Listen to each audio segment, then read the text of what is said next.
اللہ کی حمد و ثنا تو بیان نے نہ کی۔ اور آپ ایک چیز غور کریں، ہمارے کتنے مسالک ہیں، کوئی ہاتھ یہاں باندھ رہا ہے، کوئی اس سے نیچے باندھ رہا ہے، کوئی ناف پہ باندھ رہا ہے، کوئی ہاتھ اٹھا رہا ہے، کوئی ہاتھ دعا مانگ کے نماز پڑھ رہا ہے، مختلف طریقوں سے نماز پڑھ رہے ہیں، مگر تمام مسالک میں ایک چیز یکساں ہے، اس میں کسی مسلک میں کوئی اختلاف نہیں ہے، اور وہ ہے رکوع اور سجدہ۔ قرآن حکیم کو دیکھیں تو اللہ تعالیٰ بار بار آپ کو ایک ہی بات کہتا ہے، وَارْكَعُوا مَعَ الرَّاكِعِينَ، ساجدین، راکعین، ساجدین۔ تمام تر قرآن پاک میں بار بار اس لفظ کی تکرار ہے، رکوع کرنے والے، سجدہ کرنے والے۔ سجدہ جو کیجیے، تلاوت کے دوران بھی تو ہم سجدہ کرتے ہیں نا۔ اللہ تعالیٰ کو نماز کے آپ کے قاعدے میں کھڑے ہونے سے، بیٹھنے سے یا قیام میں کھڑے ہونے سے یقین کیجئے کوئی غرض نہیں۔ اب پورا قرآن پڑھ جائیں اس کو کوئی غرض نہیں، اب لمبی لمبی صورتیں پڑھیں ان کو کوئی غرض نہیں۔ رکوع اور سجود میں، رکوع اور سجود میں جب آپ سبحان ربی العظیم، سبحان ربی العلیٰ کہتے ہیں، وہ ہے رب کی تسبیح۔ سبحان ربی العظیم، عظیم ہے میرا رب، پاک ہے میرا رب۔ تو یقین کیجئے ہماری جو سب سے بڑی غلطی ہوتی ہے نا، وہ رکوع اور سجود میں ہم سب سے بڑی غلطی کر جاتے ہیں۔ اور وہ غلطی کیا ہے؟ اللہ تعالیٰ نے آپ سے رکوع اور سجدہ ہی تو مانگا ہے، اس میں ہم کیا کہتے ہیں؟ رکوع میں سبحان ربی العظیم، پاک ہے میری ذات سب سے اعلیٰ اور عظیم ہے۔ سجدے میں کیا کہتے ہیں؟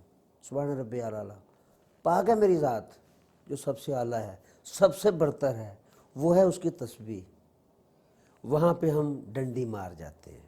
پہلی غلطی رکوع میں جانے کے وقت، ہم اس طرح رکوع میں سیدھے کھڑے ہیں، ہم رکوع میں گئے، اصول یہ ہے کہ ہم سیدھے اس طرح واپس آئیں۔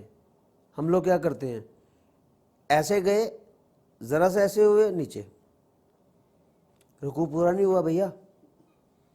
اللہ کو آپ کا وہی عمل چاہیے۔ سجدے میں کیا کرتے ہیں؟ یہ ہم سجدے میں ہیں، کم از کم اس طرح سیدھا تو بیٹھے نہیں، یہاں سجدہ ہے، یہاں اٹھے، پھر ایسے گئے، فوری طور پہ اٹھ گئے۔ کم از کم 3 دفعہ کہنے کا حکم ہے نا، کم از کم منیمم، زیادہ سے زیادہ آپ جتنا مرضی کہہ لیں، 3 5 7 9 11 چلتے جائیں، اللہ کی تسبیح ہے نا۔ ہم پہلے رکوع میں جاتے ہوئے ایک دفعہ سبحان ربی العظیم بول جاتے ہیں، اور دوبارہ جب اٹھتے ہیں تو تیسری دفعہ بھی پورا نہیں کہا گیا ہوتا۔ کبھی غور کر کے دیکھیں، مساجد میں کبھی لوگوں کو ایسا دیکھیں وہ کیا کرتے ہیں، ان کو سمجھایا جائے طریقے سے۔ کسی کو بم نہیں مارنا، کسی کو ٹھا نہیں کرنا، اس کو بڑے آرام سے ایک چیز سمجھانی ہے۔ تو اس چیز یہ بہت بڑی غلطی ہے۔ اس کے بعد ہم اپنے قاعدے میں جو بھی کر رہے ہیں، جو مانگ رہے ہیں، ہم نے اللہ کی تسبیح تو بھیا رکوع میں اور سجدے میں بیان کرنی ہے۔ اچھا، یہ تو ہو گئی ہماری نماز کی یہ غلطی جو ہم رکوع میں سجود میں کرتے ہیں۔ ہمیں اپنا رکوع اور سجود مکمل کرنا چاہیے، کمر آپ کی سیدھی ہو، جب آپ سجدے میں جائیں پھر آپ ایک دفعہ کمر سیدھی کریں، پھر دوبارہ جائیں، اور بڑے آرام سے اور تحمل سے اور بہت عاجزی سے سجدہ کریں۔ سجدے اور رکوع کو یہ نہ سمجھے کہ دوسری رکعت کے لیے یہ ایک قسم کا انٹرچینج ہے، نہیں، ایسا نہیں ہے، وہی عبادت ہے۔ وہ جن کے ماتھے پہ نشان ہوں گے، یہ آیت ہے یار، یہ آیت کس لیے ہے؟ سجدے میں جاؤ گے تو پڑھیں گے نا، ان کا بار بار آپ کے ساتھ ذکر آیا ہے۔ اب دنیاوی خیالات کی طرف آئیں۔ ہم یہ تو کر رہے ہیں نا کہ دنیا کے معاملات پڑھ رہے ہیں، لیکن آپ یہ دیکھیں، اگر آپ کہیں گے نا الحمدللہ رب العالمین، تو آپ کے ذہن میں یہ ترجمہ آنا چاہیے۔ آپ کو سب سے بڑی بات ہے، آپ کو ترجمہ آنا چاہیے۔ عموماً جو مساجد میں لوگ نماز پڑھتے ہیں، ایک مخصوص مسجد میں، اپنے محلے کی یا اپنے آفس کی یا اپنے کاروبار کی، تو وہاں پہ آپ عموماً غور کریں، عموماً فجر کی نماز، مغرب کی نماز اور عشاء کی نماز، وہ جہری نمازیں ہوتی ہیں جس میں امام تلاوت کرتا ہے، عموماً زیادہ تر لوگ گھر میں ہی پڑھتے ہیں۔ دن کی جو زیادہ نمازیں ہوتی ہیں نا، 2، وہ عموماً اپنے آفس میں یا اپنے کاروبار میں لوگ پڑھتے ہیں، شام ہوتا ہے گھر آ ہی جاتے ہیں۔ تو آپ دیکھیں گے کہ مساجد میں جو ریگولر پڑھنے والے ہیں تو وہاں پہ نا امام چند مخصوص صورتیں جو ہوتی ہیں نا وہ تلاوت کرتا ہے، بار بار وہی رپیٹ کر رہا ہے، 5 7 10 یاد ہے ان کو، وہ وہی بار بار رپیٹ کر رہے ہیں۔ اگر آپ کو ان کا ترجمہ آ جائے، تھوڑی سی کوشش ہے نا یار، تھوڑی سی کوشش ہے، آپ کو ان کا ترجمہ آ جائے، اور جب امام اس کو تلاوت کر رہا ہے یا جب آپ پڑھ رہے ہیں تو لاشعور میں آپ کے ترجمہ چلے، اس سے یہ ہوگا کہ آپ کا دنیا کی طرف خیال نہیں جائے گا، دنیا کی طرف، دنیا کے معاملات کی طرف آپ کا خیال نہیں جائے گا۔ جب آپ پڑھ رہے ہیں الحمدللہ رب العالمین، تمام تعریفیں میرے مالک کے لیے ہیں، مالک یوم الدین، جو روز جزا کا حاکم ہے، ایاک نعبد و ایاک نستعین، مالک تیری عبادت کرتے ہیں، تجھ سے ہی مدد مانگتے ہیں۔ آپ غور کریں،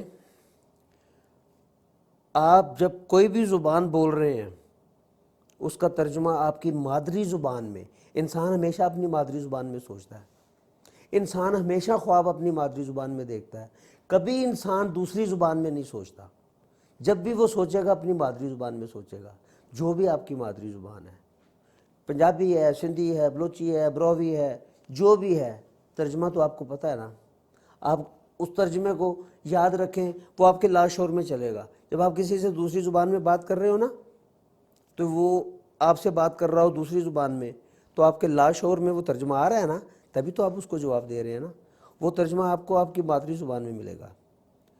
تو آپ وہ تمام آیات، نماز کی چند ہی تو چیزیں ہیں یار، سبحان ربی العظیم، پاک ہے میری ذات، آپ یہ دہرائیں ساتھ کہ میرا ذات تو پاک ہے، تو عظیم ہے، تو اعلیٰ ہے، تو برتر ہے۔ ہاں صورتیں ہیں اس میں، آپ چھوٹی چھوٹی صورتیں ہیں، اگر وہ امام کہہ رہا ہے الم تری کیف فعل ربک باصحاب الفیل، تو دوڑ لگائیں اپنے تصور سے اس وقت کو جب ابرہہ لشکر لے کے آیا تھا، آپ کے تصور میں وہ ترجمہ آئے گا، کیا تم نے نہیں دیکھا ہم نے ہاتھی والوں کے ساتھ کیا سلوک کیا؟ جب آپ سورہ یوسف کی تلاوت کر رہے ہیں تو وہ چھوٹا سا ترجمہ ہے، چھوٹی سی صورت ہے، چند آیات وہ تلاوت کرتا ہے، ان کا ترجمہ دیکھ لیں۔ سورۃ الحشر ہے، سورۃ الحشر کی آخری 3 آیتیں ہیں جس میں اللہ تعالیٰ کے تمام صفاتی نام ہیں۔ یار آپ کو کم از کم نمازوں کے جو اللہ کے صفاتی نام ہیں ان کا ترجمہ تو پتہ ہونا چاہیے۔ عزیز و جبار المتکبروں کا تو ہم کو ضرور پتہ ہے، بہت ساری چیزوں کا نہیں پتہ، رحمان ہے، رحیم ہے، مالک ہے، قدوس ہے، اگر ان کو ترجمہ پتہ ہے تو آپ وہ آیت تلاوت کر رہے ہیں تو ساتھ ساتھ آپ ترجمہ دہرا رہے ہیں۔ جب آپ ترجمہ ساتھ ساتھ آپ کے لاشعور میں چلے گا، یقین کیجئے آپ کو دنیاوی خیالات سے دوری رہے گی۔ جب تک آپ اپنی نماز کے رکوع اور سجود کو پراپر طریقے سے ادا نہیں کریں گے، آپ کی نماز کی مبروریت کی گارنٹی نہیں دی جا سکتی۔ یہ حقیقت ہے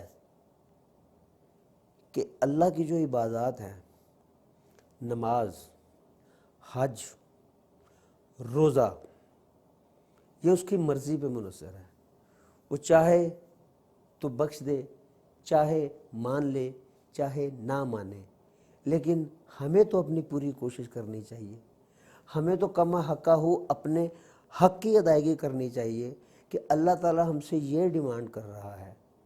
ہم کے دن کے 24 گھنٹوں میں سے چند منٹ کے لیے 5 دفعہ نماز کے لیے کھڑے ہوتے ہیں، تو ہم پراپر طریقے سے نماز ادا کریں، ہم پراپر طریقے سے رکوع اور سجدہ کریں، ہماری نیت اس طرف ہو۔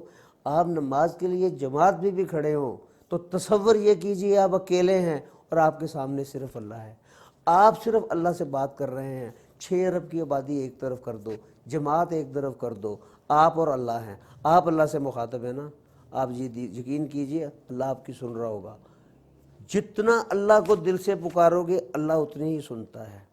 قرآن میں وہ بار بار فرماتا ہے مجھے چپ کے پکارو۔ نماز بھی چپ کے پکارنے کا نام ہے، اس طرح ہاتھ اٹھا کے اونچی آواز میں رو کے دعا مانگنے کا نام تو نہیں ہے۔ نماز بھی اللہ کو چپ کے پکارنے کا نام ہے، اس کی تسبیح بیان کرنے کا نام ہے، اس کی حمد و ثنا بیان کرنے کا نام ہے۔ اللہ تعالیٰ آپ کو صحیح طریقے سے نماز ادا کرنے کی توفیق عطا فرمائے۔